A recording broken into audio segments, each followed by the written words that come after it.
어제 새벽 통영 욕지도 인근 해상에서 발생한 어선 전복 소식 먼저 전해드리겠습니다. 사고 선박에 있던 9명 가운데 현재까지 4명이 발견돼 모두 숨졌고 다른 선원들에 대한 수색이 계속 진행 중인 가운데 해경은 크레인 작업을 통해 선체 내부 수색에 들어갔습니다. 최한솔 기자가 취재했습니다. 통영 욕지도의 한 해변가에 뒤집혀진 배가 대형 공기주머니에 의지해 떠 있습니다. 배에 올라탄 해경 대원들이 선박을 수색합니다. 어제 새벽 통영 욕지도 남쪽 68km 해상에서 전복된 제주선적 어선은 오늘 오전 욕지도 앞 해상으로 옮겨졌습니다. 승선원 9명 가운데 4명이 발견됐지만 모두 숨졌습니다. 해경은 15차례 수중 수색을 실시하는 등 나머지 선원들을 찾고 있지만 어려움을 겪고 있습니다. 이 수색대원들이 이곳에서 5시간여 동안 수색을 벌였지만 아직 실종자를 찾지 못해 이제는 크레인을 동원해 배를 들어올린 뒤 수색을 이어갈 예정입니다. 사고 어선은 어창 쪽에 폐그물이 많이 엉켜 있어 수색에 어려움을 겪고 있습니다. 해상 크레인이 전복 선박을 인양 중에 있으며 선체 인양 후 내부 정밀 수색을 진행할 예정입니다. 사고 소식을 듣고 달려온 실종자 가족들은 통영시청에서 구조 소식을 애타게 기다리고 있습니다. 사고 당시 파도가 높았던 것과 함께 선박 스크루에 많이 감긴 그물도 사고 원인으로 추정됩니다. 목격자들이 있는지 여부 이런 건 아직 조사는 하지는 못한 상황입니다. 상당히 기상은 좀 나빴다라고 이야기를 하고 있습니다. 해경은 선체 내부 수색에 집중한 뒤 선박의 충격 여부 등 정확한 사고 원인을 정밀 조사할 예정입니다. KNN 최한솔입니다. 휠체어를 이용하는 장애인 등을 위해 각 지자체들은 저상버스 도입을 확대하고 있습니다. 하지만 도로 문제 등으로 저상버스 도입이 아예 어려운 노선들도 있는데 전국에서 부산에 가장 많은 것으로 확인됐습니다. 최혁규 기자가 취재했습니다. 중증 뇌병변 장애인인 성희철 씨. 약속 장소에 가기 위해 휠체어를 타고 버스를 기다리지만 40분 넘도록 성 씨가 타려는 저상버스는 오지 않습니다. 네, 지금 제일 빨리 빠른 시간에 출발할 수 있는 9시 32분에 출발합니다. 늦을까 지하철을 탑승하고 운 좋게 저상버스로 환승했지만 이번엔 리프트가 말을 안 듣습니다.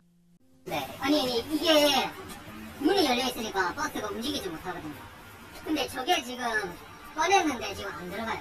고장 난 건가요? 그런 것 같아요. 이번엔 약속 장소에 겨우 도착했지만 시내버스를 이용한 외출은 매번 망설여집니다. 탑승 노선에서 저상버스를 찾기도 힘들고 저상버스가 아예 다닐 수 없는 노선도 있기 때문입니다. 2배 이상의 노력과 시간이 들어요. 어디에 저상버스가 있을지 그것도 확실치 않고요. 그다음에 저상 리프트 그것도 자주 이용하지 않기 때문에 고장을... 부산에서 여전히 10곳 가운데 한 곳은 저상버스가 다닐 수 없는 예외 노선입니다. 노선 비율로 따지면 전국 특광역시 가운데 인천, 서울에 이어 3번째로 높습니다. 나머지 광역지자체는 예외 노선이 아예 없습니다. 지난해 초 개정된 교통약자법은 노선버스를 대폐차할 경우 저상버스를 의무적으로 도입하도록 했습니다. 하지만 도로 구조와 시설 문제 등에 따라 불가피한 경우엔 예외로 적용합니다. 이곳은 저상버스가 다닐 수 없는 예외 노선에 해당되는 곳입니다. 경사가 가팔라 버스 하부와 도로 접촉이 우려될 뿐만 아니라 불법 주정차 차량이 많은 것으로 꼽히기 때문입니다. 급경사 도로가 많은 관계로 저상버스 운행이 불가능한 노선입니다. CNG 저상버스로 운행이 불가하지만 전기 저상버스 운행이 가능한 곳에 대해서는 조기 대폐차 검토와 함께 전기 저상버스 도입을... 전문가들은 예외 노선은 정책으로 충분히 해결될 수 있다고 강조합니다. 승용차가 지나갈 수 있는데 그 큰 버스가 못 지나갈까 하는 생각들, 승용차가 더 낫잖아요. 약자들이 이용할 수 있는 저상버스를 확대하겠다는 행정적 노력이라면 충분히 가능할 것 같아요. 저상버스는 장애인뿐만 아니라 노약자 등 교통약자 전반을 위한 정책인 만큼 적극적인 행정대책 마련이 필요해 보입니다. KNN 최혁규입니다. 지난해 등교하던 초등학생이 인근 공장에서 굴러온 원통 화물에 깔려 숨진 안타까운 사고 다들 기억하실 겁니다. 사고 이후 여러 기관들이 앞다퉈 어린이 보호구역 안전대책을 내놨는데 현장을 둘러보면 아쉬운 점이 여전히 많습니다. 조진욱 기자입니다. 지난해 등굣길 참사가 일어났던 초등학교 인근 어린이 보호구역입니다.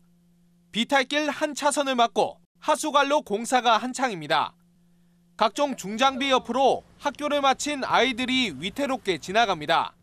사고 이후 등교 시간엔 2.5톤 이상 화물차는 다닐 수 없도록 바뀌었지만 보시는 것처럼 하교 시간에는 아무런 제한이 없습니다. 아이들이 가장 많이 다니는 지름길은 개인 사유지란 이유로 관련 대책에서 빠졌습니다. 저희들 학생들 다니는 길인데 벌금 대낮에 한다니까 이게 안 되는 거예요. 어린이 보호구역 가운데 전국에서 가장 횡단보도 폭이 넓은 학교 앞입니다. 보시는 것처럼 학교 앞은 이렇게 학원차들로 가득 찬 상태입니다.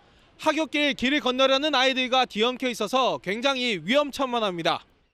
일반 도로보다 3배의 과태료를 물 정도로 주정차는 불법이지만 근절되지 않습니다. 단속 차량도 한켠에서 지켜만 보고 있을 뿐입니다.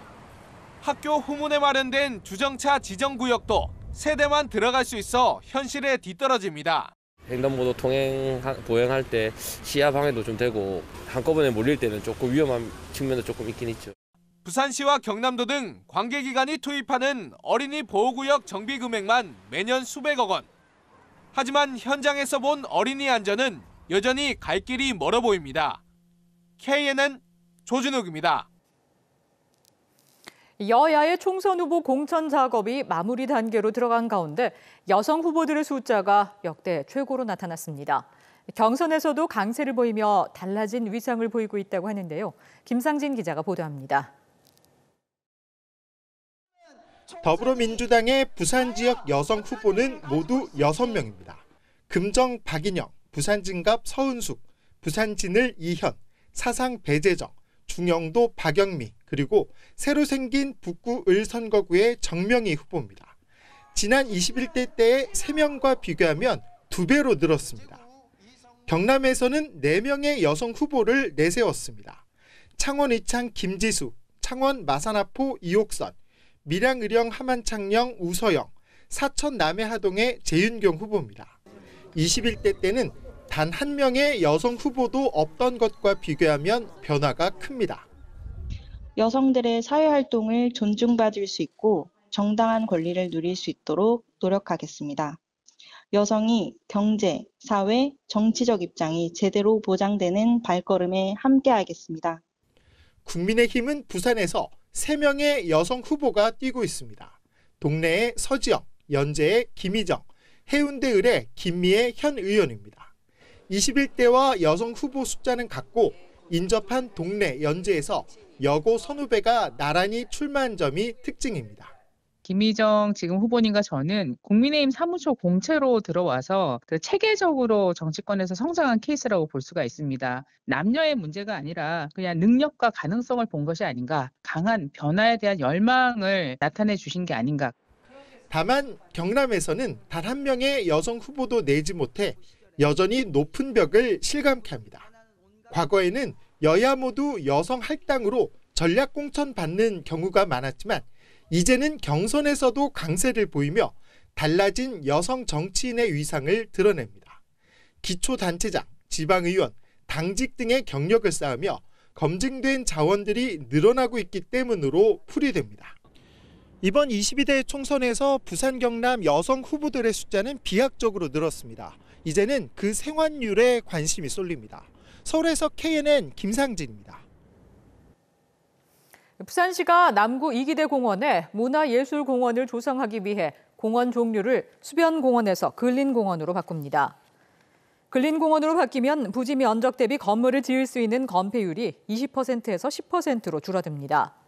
또 부산시는 인근 소공원을 편입해 이기대 공원의 전체 면적은 131만 제곱미터로 늘어납니다.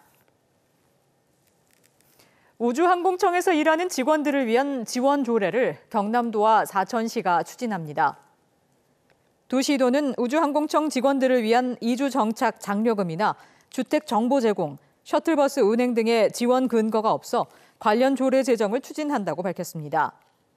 우주항공청은 오는 5월 말 임시청사로 선정된 사천시 아론 비행 선박에서 공식 개청할 예정입니다. 조국혁신당 조국 대표가 오늘 김해 봉하마을에서 경남도당 창당대회를 열었습니다. 오늘 대회에서 조국 대표는 하급심의 유죄 판단이 있더라도 상급심에서 유무죄를 다툴 수 있다며 일부 인사들의 사법 리스크에 대해 설명했습니다. 또 지지율은 언제든지 빠질 수 있어 진중하고 겸손하게 하겠다고 밝히고 총선 뒤 현 정권 관계자들의 비리와 범죄를 밝혀 처벌해야 한다고 강조했습니다.